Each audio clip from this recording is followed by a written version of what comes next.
Hey hi everyone, good morning, welcome back to another video. তো সকালবেলা উঠে গেছি, ব্রাশ করছি, দেখতেই পারছো তোমরা, বাইরে এসেছি। আর এটা দেখো আমাদের অনারের ডগি। এটা আমাদের রুমের বাইরের পার্কিং এরিয়া, আর এটা হলো আমাদের রুম। তো আমরা তো ব্যাঙ্গালোরে থাকি, তো রেন্টেড অবশ্যই। তো সকাল সকাল উঠে গেছি, অফিসে যেতে হবে। চলো স্নান করে এসে তারপরে আবার দেখা হচ্ছে।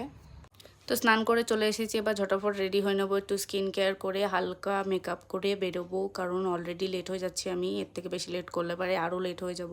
আর টাইমে যদি না যাই তাহলে তো স্যালারি ডিডাকশন হয়ে যাবে, কারণ আমাদের টাইমে পাঞ্চিং করতেই হয়। 9 মিনিট টাইম লিমিট থাকে, 9 মিনিট আগে আমাদের যেতেই হয়। Please guys avoid background noise, কারণ আমি একদম রোডের ধারে থাকি। তো ব্যাঙ্গালোরে তো ভালোই গরম পড়ে গেছে, তোমাদের ওখানে কেমন গরম পড়েছে অবশ্যই জানাবে। আর এই রোদের মধ্যে সানস্ক্রিন তো মাস্ট, তো একটু সানস্ক্রিন লাগিয়ে নিলাম। বাই দ্য ওয়ে, তোমরা আমার ভিডিও কোথা থেকে দেখছো অবশ্যই কমেন্ট করে জানাবে। আমি তো ব্যাঙ্গালোরে থাকি, বেসিক্যালি আমি কলকাতার থেকে, বাট আমি এখানে থাকি ব্যাঙ্গালোরে। তোমরা কারা কারা আমার ভিডিও ব্যাঙ্গালোর থেকে দেখছো অবশ্যই কমেন্ট